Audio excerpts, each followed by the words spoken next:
Olá, pessoal. Aqui é Paula Daí para mais um bate-papo aqui no Papo Net. Hoje, trazendo aqui para um bate-papo muito importante sobre uma pesquisa de resposta à crise da pandemia, né, do Covid-19, essa pandemia que estamos sofrendo, feita pela Deloitte. Essa pesquisa foi citada aqui por um dos nossos entrevistados, pelo Armando Campos Melo, da UBRAF. E trouxemos aqui ninguém menos do que Ronaldo Fragoso, um dos sócios da Deloitte, para falar um pouco sobre essa. Essa pesquisa é bastante abrangente, ela não fala apenas de eventos, ela fala de vários setores, e ela foi muito importante para fazer alguns posicionamentos interessantes aí sobre a percepção dos empresários sobre como responder a essa crise. Obrigado pela presença, Ronaldo. É um prazer recebê-lo aqui, muito prazer em recebê-lo aqui. Muito obrigado. Bom dia, Paulo, como vai? Tudo bem? Obrigado a você pela oportunidade. Acho que participaram dessa pesquisa, dessa entrevista, né? A gente fez uma pesquisa no Brasil em relação à resposta à crise da Covid-19. Nós entrevistamos mais de 1.000 executivos em 662 empresas no período de 28 de abril a 12 de maio. Essa foi uma pesquisa também nacional, né? A gente teve participação de empresas no Brasil inteiro e também na cobertura de 32 segmentos de atividade, ou seja, desde serviços, agronegócio, infraestrutura, atividades financeiras, saúde e assim por diante. Nessa pesquisa também a gente teve 50%, um pouco mais de empresas que faturam até 100 milhões, e até 20% com acima de 1 bilhão. Então, teve também uma quantidade de empresas grandes nessa amostra para a gente poder entender o que aconteceu. É bastante significativa essa amostragem, né? Essa amostragem do mercado das principais empresas, me parece. Né? Isso. A gente conseguiu ter uma abrangência muito boa e o que também nos levou a alguns pontos aí que são comuns a essas empresas decorrente da resposta à crise. Então, eu vou destacar 3 ou 4 pontos que acho que são importantes e a gente vai ficar à vontade para você fazer as considerações também, Paulo. Mas é mais um bate-papo aqui para a gente conversar. Claro. A ideia é essa. A ideia, então, acho que desses principais pontos que a gente observou na pesquisa, primeiro, 67% esperam ter uma redução de receita ou de vendas. Então, esse é um tópico relevante. Junto com isso, na mesma linha, 68% esperam reduzir custos e despesas. Então, se você vai reduzir venda para um lado, você vai reduzir custos para o outro. Um outro aspecto importante é que você vai ter 56% com aumento de inadimplência dos clientes, ou por postergação, cancelamento, etc. Então, isso também é um outro dado relevante. Agora, tem um fato curioso na pesquisa, que ainda que a gente esteja vendo um aumento de desemprego, fechamento de empresas, né? Hoje mesmo saiu aí uma quantidade de milhares de empresas que foram fechadas no período, nós identificamos que 65% esperavam manter o quadro de funcionários. Então, o que a gente vê que ainda que tenha aumentado o desemprego, poderia ter sido muito pior se não houvesse essa intenção de manter os funcionários. E aí junta a perspectiva dos empresários em manter os funcionários, porque o custo de desligamento é muito alto, para você recontratar depois também é muito complexo. Os programas do governo, nessa questão das medidas provisórias de flexibilidade do trabalho, ou você fazer o teletrabalho, redução de jornada e de salário, ajudou também a que o impacto, ainda que tenha sido grande, não tenha sido muito pior. Então, acho que esse é um dado importante da pesquisa, onde a intenção dos empresários em não fazer um desligamento tão... Isso me chamou a atenção nesse ponto que você colocou, porque 60 e poucos por cento aí estão prevendo uma quebra de faturamento. A percepção que a gente tem desse lado aqui, como participante, né, e afetado por essa pandemia, é que 80%, 90%, 95% ia dizer que haveria uma queda de faturamento. Parece óbvio que a queda de faturamento seria esperada por todo mundo, mas você colocou um dado aí de 60 e poucos por cento, né? 57%, ou 50 e outros 50 e tantos nessa questão de manutenção dos empregos, me parece também, né? Então, são alguns dados que chamam a atenção. Isso me parece até que talvez até uma uma repercussão, a questão do emprego, uma repercussão até da reforma trabalhista que houve anteriormente, que flexibilizou agora novas negociações para não demitir os funcionários, né? Acredito eu, não sou nenhum especialista nesse setor, mas esses números eles não me parecem assim tão agressivos quanto eu esperava, né? Eu esperava que fosse uma unanimidade de que iria cair o faturamento, que as pessoas esperassem uma quebra no faturamento. Eu estou sentindo que essa pesquisa mostra um otimismo melhor, um quadro melhor do que o que a gente imagina, até porque talvez a maior crise do século, né, do últimos 100 anos, e essa pesquisa mostra eu não diria, não é um extremo pessimismo, é um otimismo até. Eu acho que até é uma perspectiva boa e espero que ela se confirme, né?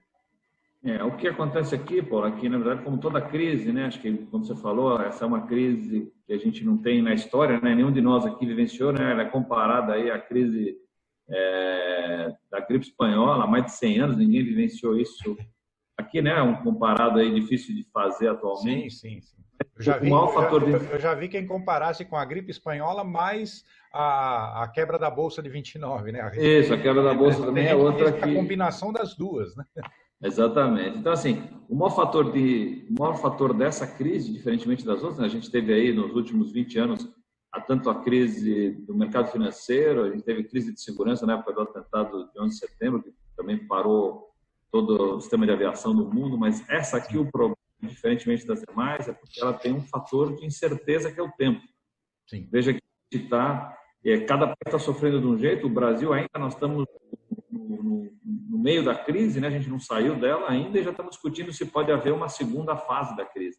Esse é o maior fator de incerteza. O tempo aqui é determinante, porque se você tivesse a certeza de que o retorno de parte ou a totalidade da operação iria acontecer em 1, 2, 3 meses, as suas decisões seriam de outra natureza. Então, perfeito.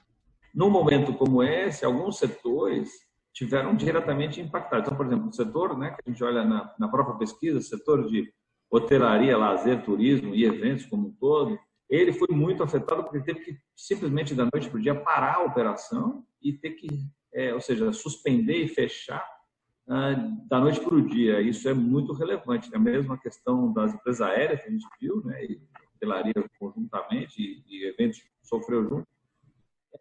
O ajuste necessário para isso foi muito grande. Mas você tem a contrapartida disso, se esse setor sofreu muito, você tem o setor, por exemplo, de agronegócio, alimentos e bebidas, que também acabou se destacando porque as pessoas ficaram todas em casa e elas acabaram consumindo mais no primeiro momento, supermercados, comércio eletrônico, tudo isso acabou tendo um aumento no seu consumo. Sabe? Outra coisa que também teve um aumento foi o setor de telecomunicações, tecnologia, exatamente pelo intenso das empresas. Então, como toda crise, alguns setores são muito afetados. Nesse caso aqui, uma grande maioria dos setores foi afetada, mas teve outros também que tiveram um efeito positivo. E a gente já está vendo alguns retomando. Né? Eu acho que isso é normal numa crise e a gente ainda, de fato, não tem a resposta que qual é realmente a data, porque isso, como comentei, é um fator de incerteza. O que a gente observa também na pesquisa, quando a gente perguntou, na perspectiva de retomada das operações, é que essas empresas esperam, né, após a resposta, a gente considera no nosso modelo de avaliação, você tem normalmente numa crise 3 etapas. Você tem a resposta à crise, depois você tem a recuperação e depois você tem a sustentação. Né? Essas 3 fases elas podem ter tempos diferentes por empresa ou por setor. Mas, olhando pela ótica da pesquisa, o que a gente viu é que as empresas esperam essa retomada e essa recuperação no prazo de 6 até 18 meses. Ou seja, a gente vai conviver com essa crise, Paulo, entre o final desse ano e provavelmente todo o ano que vem para alguns setores. Né? E para alguns até mais do que isso. Né? Então, assim, eu nem acredito nisso. Nós vamos ter que nos acostumar a conviver em crise, pelo menos entre esse ano e o próximo ano, com certeza. Sim.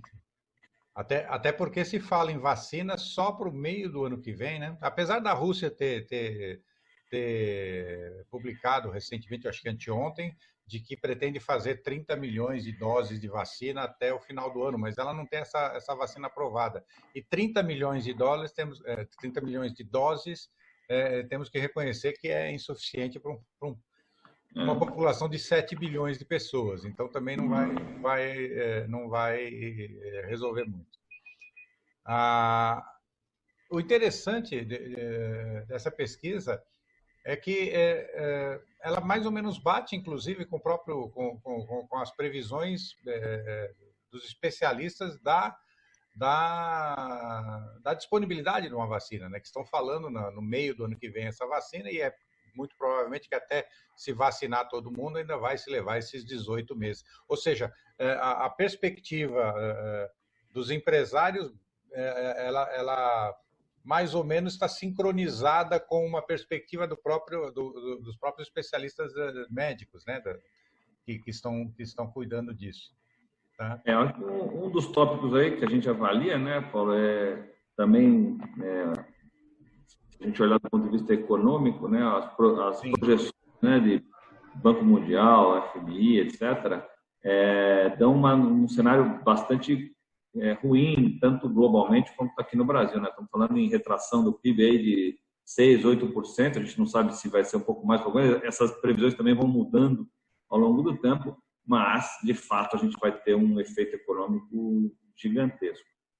Outro dado importante, se a gente olhar, por exemplo, o que aconteceu com a própria Bolsa, se a gente olhar o início do ano, a gente estava próximo a 120 mil pontos, e no início próximo, a gente já com o efeito dessa crise, um pouco antes da decretação da pandemia, a gente estava próximo a 90 e poucos mil pontos. Logo depois da decretação, a gente caiu para 60, ou seja, se olhar do começo do ano para março, foi um impacto de 50% no valor das empresas.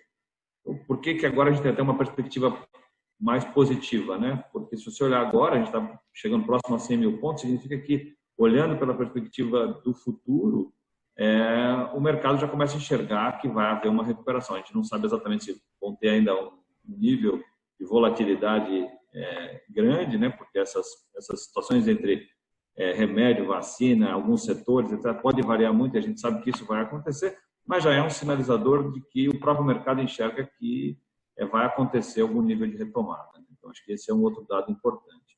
Então, esse prazo, como eu falei, né, o fator de maior incerteza da crise é o tempo, mas isso significa que, pelo menos nesse universo, por mais que a gente tenha ainda vacina, remédio, etc., a gente deverá conviver por esse período ainda de 6 a 18 meses nesse formato de crise. Pode ser, esperamos todos nós, né, que a gente saia antes disso e até que a gente tenha as soluções, porque vamos lembrar também que o volume, a quantidade de pessoas afetadas é gigantesca no mundo inteiro, né? Então, estamos falando aí aqui no Brasil de mais de 2 milhões de pessoas e a quantidade também de milhares de mortos. Então, isso, do ponto de vista de saúde, do ponto de vista social, é muito crítico uma crise desse tamanho, né? E como nós não dominamos essa tecnologia da testagem, nós dependemos de insumos importados, muito provavelmente esses 2 milhões é uma subnotificação, né? Provavelmente deve ter bem mais do que isso hoje. Até porque a gente não está conseguindo testar, né? Apesar do compromisso do governo de chegar a 40 milhões de testagens, isso foi impedido pela logística, né? Por se conseguir o material para isso e se distribuir isso no país continental. Então, realmente é dramática essa situação que a gente está vivendo. Eu espero que a gente continue desse patamar que nós atingimos, que é um patamar muito elevado, de 1.000 pessoas por dia falecendo, que a gente não passe disso, que diminua, que isso reduza aí com o tempo, que a gente entre numa certa estabilidade e que não venha aí uma segunda onda para aumentar essa nossa incerteza, né, que já é grande hoje. Tá? Mas é muito importante pesquisas como essa para a gente ter esse posicionamento, a gente perceber como estão reagindo, quais são as reações que estão tomadas, as possíveis medidas e as pessoas poderem se posicionar e até poder tomar decisões, né? Decisões com uma boa visão da percepção que os empresários estão tendo do setor. aliás, Eu acho que só... pandemia, né? Da pandemia. Exatamente. Acho que um aspecto também, só para concluir aí, acho que um tópico da pesquisa, Paulo, importante, né? Como a gente falou, né? A gente está aprendendo, todo mundo está aprendendo nesse processo, né? Tanto aqui quanto lá fora, né? Mesmo, isso já aconteceu, ou já veio originalmente, né? Começou na China, depois para a Europa, Estados Unidos, e gente agora em alguns outros países.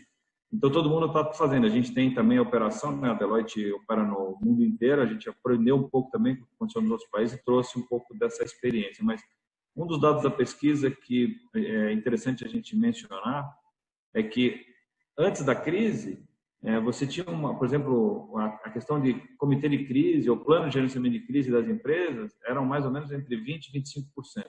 Depois da crise, isso subiu para mais de 90%.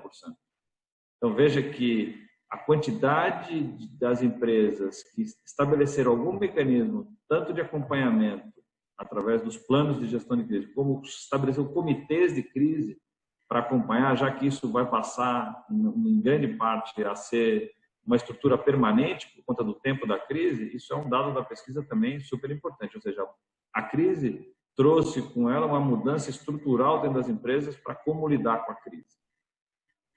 Perfeito. Até porque a gente aprendeu que isso provavelmente vai se tornar uma constante, né? Ou pelo menos periodicamente a gente vai enfrentar crises desse tipo, né? E a gente precisa estar preparado sempre, né?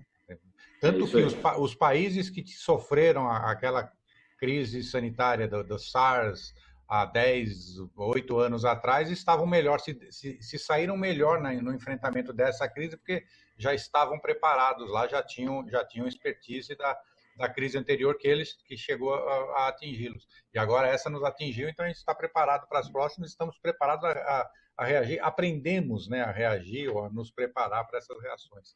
Esse foi um aprendizado muito importante. É uma pena que tenha sido tão trágico, que esteja sendo tão trágico, mas pelo menos é um aprendizado, é um crescimento, né?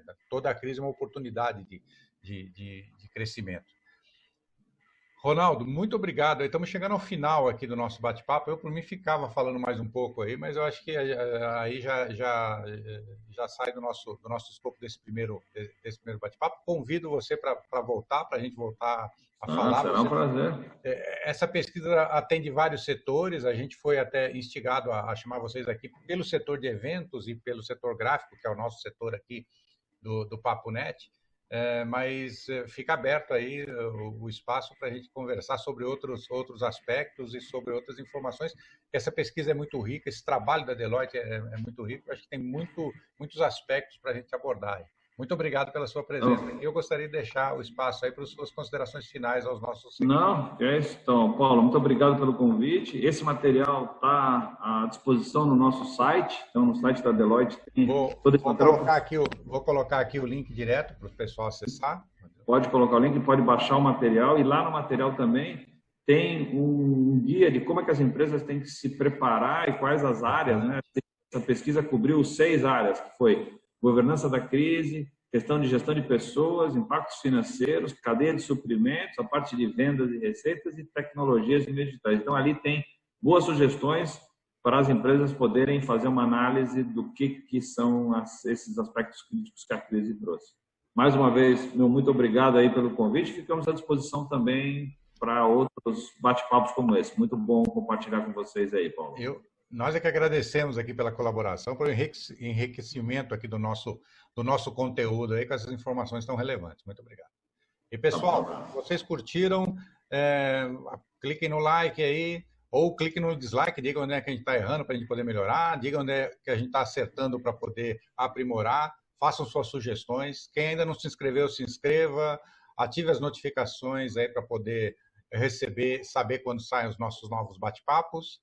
E como eu sempre digo, somos uma sociedade que cresceu de forma colaborativa. Nós construímos aldeias, cidades, estados, países e impérios com colaboração, trabalhando em equipe, trabalhando em conjunto. E pela primeira vez na história da humanidade, a gente tem as ferramentas para fazer essa colaboração de forma interativa, imediata, instantânea, sem nos preocupar com distanciamento, com fronteiras ou até mesmo o idioma. Então, por favor, utilizem essas ferramentas para a gente construir um futuro melhor e evoluir como sociedade. Obrigado e até a próxima.